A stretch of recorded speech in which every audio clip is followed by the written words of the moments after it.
Welcome to Zeifmans Presents Masters of Disruption, Dialogues with Emerging Industry Entrepreneurs. Join our host, Zeifman's partner, Larry Zeifman, for this week's episode on esports. Hi, I'm Larry Zeifman. I'm a partner at Zeifman's, and welcome to our series, Masters of Disruption, where we're talking to CEOs in various emerging and disruptive industries. Today, we're focused on esports, and we're fortunate to have Ben Feferman, CEO of Amoka Esports, with us, and Trevor Doerksen, CEO of ePlay Digital. And I'm going to ask each of them to introduce themselves, tell us what their companies do briefly, and then let's get down to schmoozing a little bit. As mentioned, thank you. I'm the CEO of ePlay Digital, a sports and esports game developer and publisher. We publish games for World Cup, ESPN, Sony Pictures, CBS, and others, and in collaboration with Howie Mandel, comedian producer Howie Mandel, seven-time NBA champion Robert Ory, and other folks, and we continue to publish games and apps in the space. Thanks, Trevor. Nice to have you. Ben? Yes, Ben Feferman, CEO of Amoka Esports. Our headquarters is in Toronto and Palm Beach County now. Just wanted to drop that in because of the controversy of the pre-show about being in Florida here. Our core business is really creating an esports ecosystem. So that means gaming arenas. We have two of them in Toronto and in Windsor. Live events and experiences. We do 100 to 200 events per year. Professional and amateur and teams, as well as esports media and content. So really a little bit of everything, and we try to really reach all different profiles of gamers. Ben, what initially interested you about the esports industry? Yeah, I mean, I really started to get into it back in 2015, really as an investor and sort of seeing sort of the changes in entertainment. And then, when I was raising some capital for some different esports companies, and I just really saw a model that didn't exist. And that's like, why aren't all these esports verticals under one roof? And they just didn't really exist, at least in Canada. And so if it didn't exist and it's a problem that should be solved, that's why I started it. And that's really why I went from more just raising capital for esports companies to actually building one, from the ground up. Trevor? Yeah, Ben mentioned a little bit of kind of pattern recognition. I was filming snowboarding films as a teenager in the earliest days of the professional tours of America, the PSTA and another competing tour. Snowboarding was still legal on some hills. And I watched this sport, a culture, a style, a music, a clothing lines emerge. And I recognized these things, all these verticals coming together in a brand new thing, snowboarding. I recognized this same pattern in esports early on, and I said, "Hey, listen, I was there for snowboarding. I missed the yoga craze with the yoga gear and all that stuff. I wasn't invested. I wasn't working in that space. I don't want to miss the esports phase. So those might be the last 3 decades: so snowboarding, yoga." Now it's esports. And there hasn't been that yoga esports crossover yet. So maybe there's something there, There's no yoga video games. There's a little bit of snowboarding, though. Yeah, that's right. Yeah, there's some great snowboarding games for sure. So, Trevor, tell me how being a CEO, being a leader in this industry is different from some of the leadership roles you've played in the past. That's a good question. I'm not sure it's that different. I've always been in emerging industries. I think it's mostly the same. Big risks, big rewards, and really it's about managing the risk. I think that's what leaders do. They communicate, they do other things, but I think good leaders manage risk well. And today it becomes pretty easy. We're working so high in the technical stack.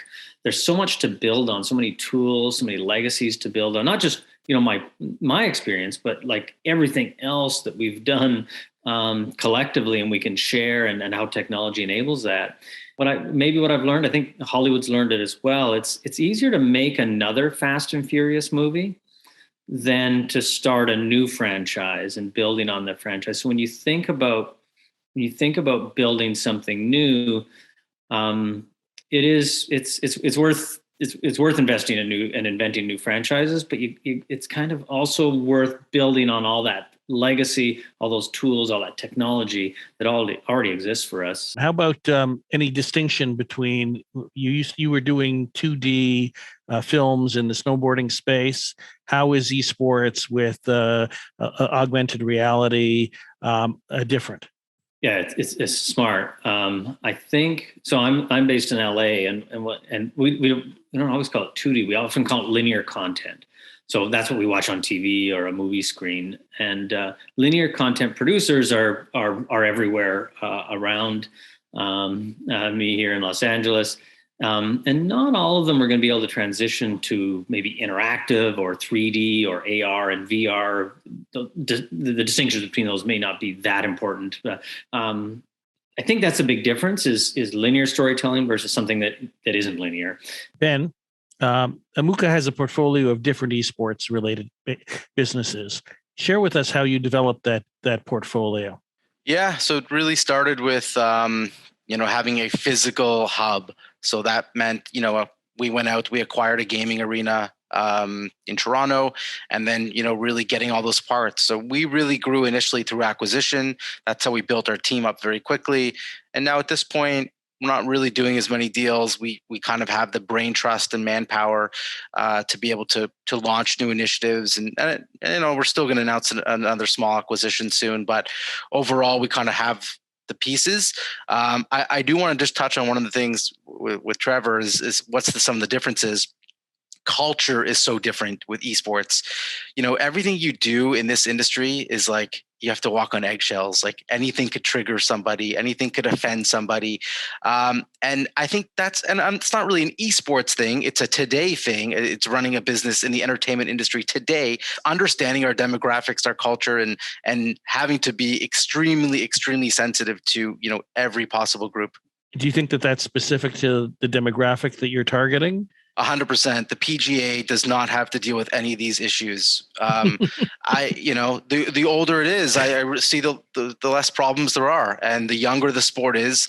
Basketball has probably the most challenges out of all the major sports. So I do not to sound like ageist, or I'm not trying to come down on young people, but that's the culture, and I think brands have to be very sensitive to that demographic now. Trevor, do you want to speak to that? It's interesting. I mean, I see that. I get it. I talk about immunization internally, and sometimes when I'm giving advice, and I'm not talking about how Florida and Texas aren't getting immunized to COVID-19, or other parts of the world aren't getting immunized. I'm talking about you need to publish a product with immunization.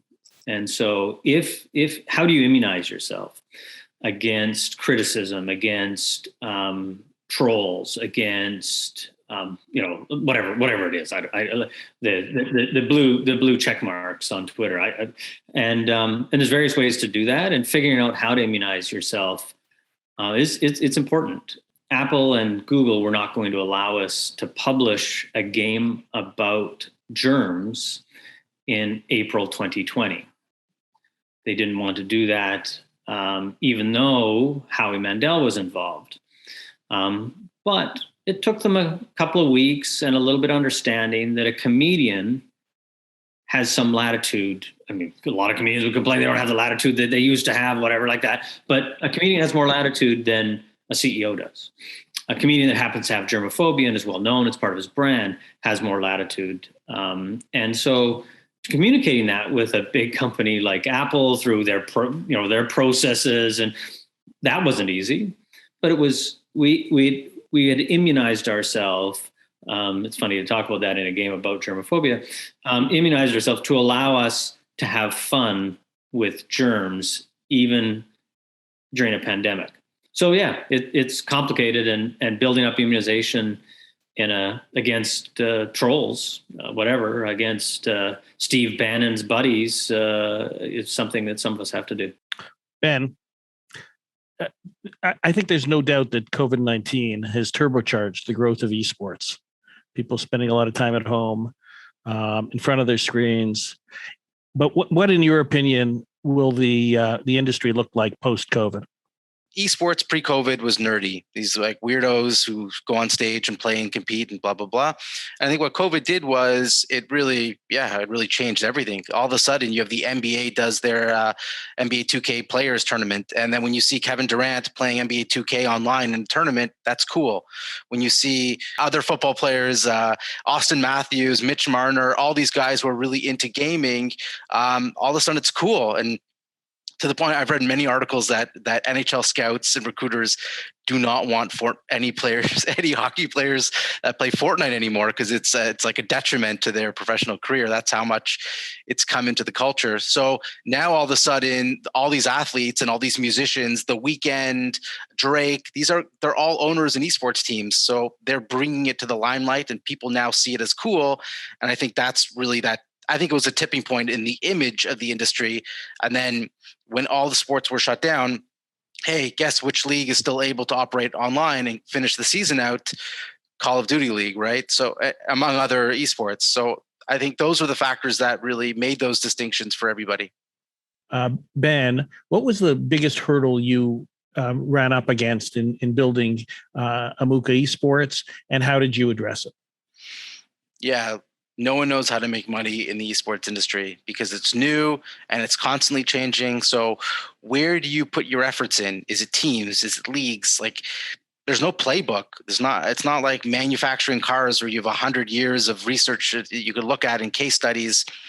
It's the Wild West. So we really had to pivot. We had to move around. What we were doing a year ago is almost completely different from what we're doing now. So I think like for us, and again, a lot of companies in this industry, we're really just like flying by the seat of our pants and figuring out based on what's going on and the different trends, what we're going to do. That flexibility, agility. Trevor? Yeah, absolutely. Yeah. Maybe I'll stay on the theme of that moment when we submitted a game about germs during COVID. We were to be on the Ellen show, I think it was April 19th, 2020. March 17th, everybody shut down. And so, including Apple's ability to say yes to us. March 12th for me, because that was when the NHL shut down. So okay. There you go. Well, yeah. So, I remember the day well. I remember it really, really well. You're right. It was 5 days earlier. You're right. And I think March 17th is when Ellen went in hiatus. And we had no launch. We didn't know what we were going to do. And then Apple wasn't saying yes. And I don't know if this happens to other people, but I just get conspiratorial thinking in my head about all the things I've done wrong and all the impossibilities. And it's just, I think the hurdles are especially when, I don't know, this happens when I'm dealing with Apple all the time. I just get like, they're against me. I'm doing this wrong. I've screwed everything up. And it's just getting those thoughts out of your head. I think that's the biggest hurdle. And that happens every day. So that's not like which hurdle. That's like every 5 meters. In other words, like maintaining focus and maintaining your confidence to move forward. Yeah. Yeah. I think that's that's a better way to put it.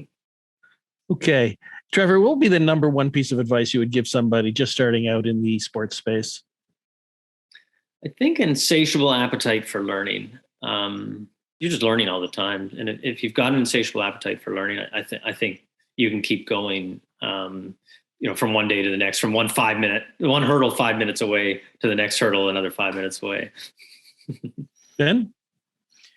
Yeah, I would say, you got to be a thought leader, whether it's providing analysis on the industry or, I tell kids all the time, like start streaming, like, you know what, just get out there and do something that you like, play a video game, engage with your community. And so what, even if it's just your mom watching and there's just one concurrent viewer, you start somewhere. And I think if you look at any successful, like all the top esports owners, whether it's guys like Nate Shot or Ocelot or,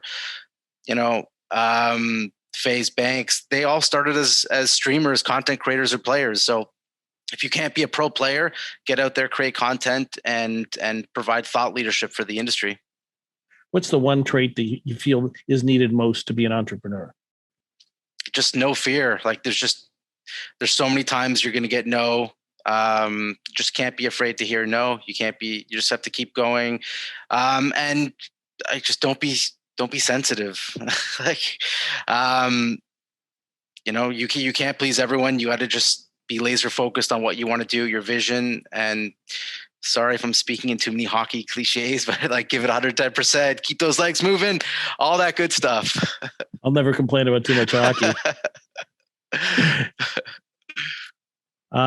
Closing thoughts. Ben, you want to get closing thoughts on the industry and where it's going?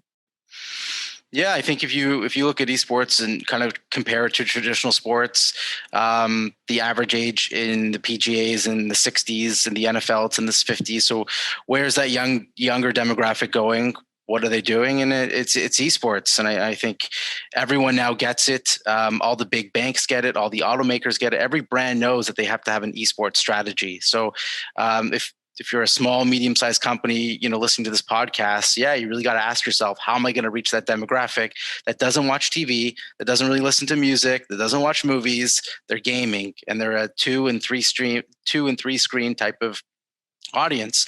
And I think that's going to be the challenge for the next, over the next couple of years is how our brands, how our companies going to reach that demographic. And there's many ways to do that. And I'm just really excited to be in this industry. Even though I'm not a hardcore gamer, I love the excitement. I love the challenge, and I'm competitive. So I have a team and I want to win. And that's, I'm incredibly passionate about that. Thanks, Ben. Trevor, closing thoughts? Yeah. Well, so I'm addicted to innovation and love being around innovators. And so maybe instead of a thought, I'll just put out that question again. I asked it earlier. What would you do if you could own the Boston Garden? What would you do if you could own Maracana in Rio? And I'm not saying the physical stadium. There's going to be a virtual version of both. There actually already is a virtual version of both. And what's the secondary markets? How would you make money? How would you program them? How would you innovate? How would you do it the exact same way as the physical world because that model worked? And what would you do different because you want it to work even better? Guys, I really want to thank you. Your enthusiasm, your energy as entrepreneurs is infectious, and I really enjoyed this conversation. I hope you too have. So thanks again. And on behalf of Zeifmans, I want to thank all of you listening for joining us today. And thanks to Ben Feferman, CEO of Amoka Esports, and Trevor Doerksen, CEO of ePlay Digital, for joining us today.